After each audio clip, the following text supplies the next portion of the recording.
Hello, I'm Matthew McLendon, the J. Sanford Miller Family Director and Chief Curator at the Fralin Museum of Art. Welcome to Curatorial Clips, short videos by the curators of the museum and our faculty colleagues on works in the collection or areas of our expertise. Today, I'm going to focus on the latter. Those of you who know me probably associate me with contemporary art and living artists, because that has been my focus for most of my career in museums. But here, I'm going to give you the briefest of overviews of the 20th century Italian art movement that captivated me as a student, first as an undergrad, and then again for my PhD, the Italian Futurists. The Italian Futurists are regarded as the first fully fledged avant-garde group in Italy in the 20th century. Their influence was widespread, with outcroppings in America, Russia, and even Japan. As a movement, it was self-consciously, even rabidly, pan-cultural in its aspirations. The Futurists sought to revolutionize all aspects of life, from painting and sculpture to music and theater, and from cooking and dining etiquette to the clothes that we wear.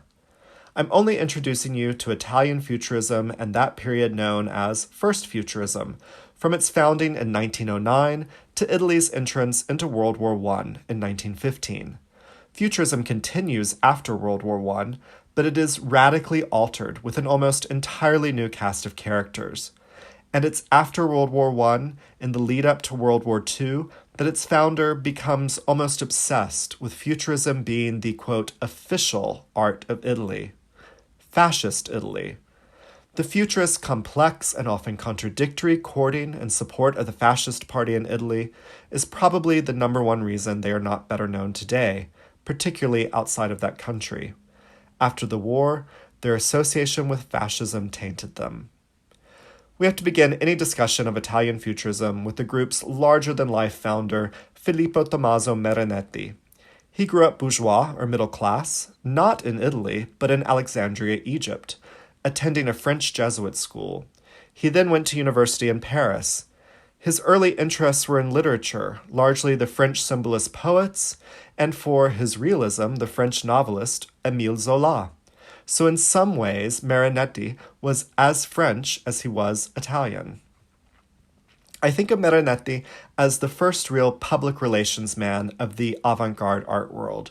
His genius lay in self-promotion, the promotion of his group, and in adapting the tools of commercial advertising, itself very much going through its own revolution, to the advancement of Futurism.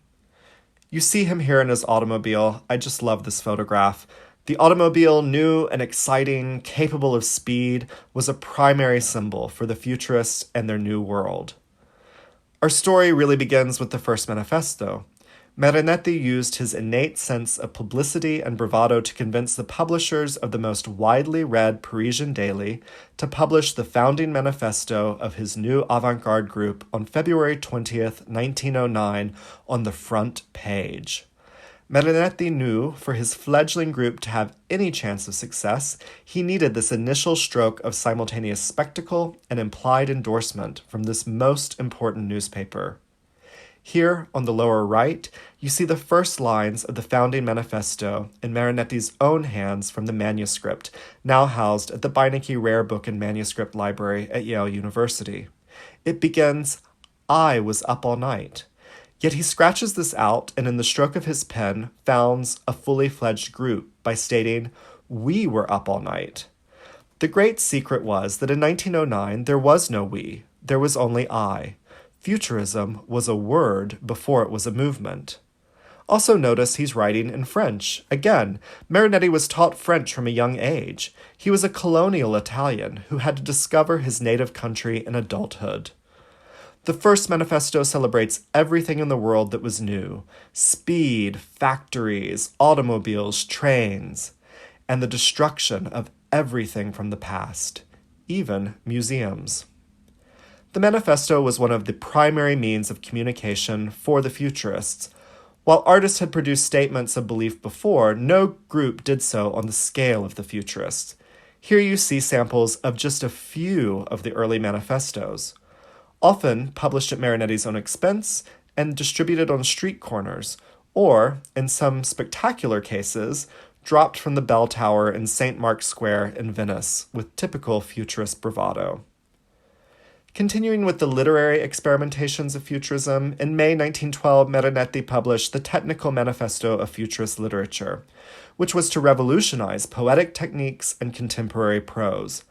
He declared the abolition of syntax, punctuation, adjectives, and adverbs, and instead proposed placing nouns at random and using verbs only in the infinitive. Quote, "After free verse, behold words at last in freedom. Parole in libertà, words in freedom." The typography that developed to support Parole in libertà is one of the most important and lasting contributions of Futurism to the world of design. These works were highly influential on the figurative use of words in Futurist paintings by such artists as Carlo Carrà, as we'll see later. Futurism may have started with only Marinetti, but within a year's time, through aggressive self-promotion, he had considerably swelled its ranks. By 1910, and the publication of the Manifesto of Futurist Painters, he had numerous signatories. We'll look at just a few examples of painting, sculpture, and architecture to give you a sense of early Futurist art. Giacomo Balla was the most established and the oldest artist to join the Futurist cause. His early paintings were in the Divisionist style. Divisionism was largely an offshoot of French pointillist or divisionist style of painting most associated with Georges Seurat. It follows in the tradition of Impressionism with an intense interest in the fracturing of color or light into its constituent parts. Streetlight, 1910-1911, painted around the time he would have come under Marinetti's influence, shows Balla with one foot in his divisionist past and one foot in his futurist future.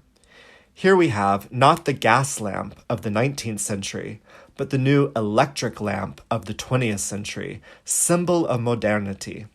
Italy had its first power plant in 1883 in Milan, fittingly to power the lights of the famed opera house La Scala. Widespread electricity at this time was still novel.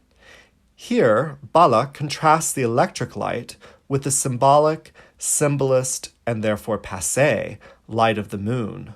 Modernity and science had finally provided a light that could outshine the past. Balla quickly moved on to explore one of, if not the prevailing concerns of the Futurist visual artists, the authentic translation of motion into the static arts. In Abstract Speed plus Sound of 1913-14, we see him exploring specifically the speed of the racing automobile, that most potent and recurring Futurist symbol. The abstract dynamic force of the racing engine swirls with vigor, and the crisscross pattern represents bursts of sound. The Technical Manifesto of Futurist Sculpture was published in 1912, and in part reads, "Sculpture should give life to objects by rendering their extension into space palpable, systematic, and plastic, because no one can deny any longer that one object continues at the point another begins, and that everything surrounding our body, bottle, automobile, house, tree, street, intersects it and divides it into sections by forming an arabesque of curves and straight lines."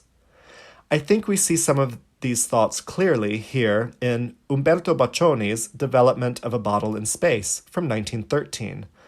Boccioni has opened up the bottle in an attempt to show the viewer inside and outside, contour and plane simultaneously. For his unique forms of continuity in space, also from 1913, I think it's helpful to look to another Futurist writing. Hence we must prepare for the imminent, inevitable identification of man with motor, facilitating and perfecting a constant interchange of intuition, rhythm, instinct, and metallic discipline, of which the majority are wholly ignorant, which is guessed at by the most lucid spirits. This non-human and mechanical being, constructed for an omnipresent velocity, will be naturally cruel, omniscient, and combative. The above passage is taken from Marinetti's Multiplied Man in the Reign of the Machine from 1910 and gives a glimpse of the complex new image of the futurist being. Boccioni's being strides confidently, even aggressively into that future. Faceless, part human, part automaton. It is pure energy. And briefly, so that we are reminded just how revolutionary Boccioni's sculpture was, here we see examples of two of the great, quote-unquote, sculptors of the day, Auguste Rodin on the left and Aristide Maillol in the center, contrasted with Boccioni's unique forms of continuity in space. Look at the difference. By the time our next artist was 12 years old, Carlo Carrà left home in order to work as a mural decorator. And by 1899, Carrà was in Paris, decorating pavilions for the Universal Exposition, where he first came into contact with contemporary French art. By 1910, he's back in Italy and signing the Manifesto of Futurist Painters and beginning a phase of painting that became his most popular and influential. This work has had many titles associated with it through its life, but is commonly known as Interventionist Demonstration, with the subtitle Patriotic Holiday Free Word Painting from 1914. Here we see the critical futurist concept of the merging of the arts, and by extension the senses, as Carrà uses the parole in libertà as the foundation for his visual work of art. Bits of advertising like Odol, which was a toothpaste, and Tote, which references an antacid, are collage swirling in the vortex reminiscent of the airplane propeller. Phrases supporting the militant nationalism of the futurists are painted throughout. Carrà has given us the frenetic illustration of a futurist event. You can almost hear the crowds and the airplane engines roaring. Antonio Sant'Elia was a builder by training.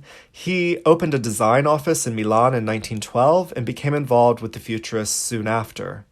The drawings that Sant'Elia completed in 1913-1914 as part of his Città Nuova, or New City series, were single studies for power stations, lighthouses, aircraft hangars, and railroad termini. All futurist subjects, these were the new cathedrals of Futurism. We see in them these wonderful stepped buildings, allowing for natural light and ventilation. He gave special attention to what at the time really was more like science fiction, with the concept of airports atop railway stations that then had sophisticated underground rail networks connecting them. He gave elevators special status as elements within the architecture, and we even find things like Zeppelin docking stations.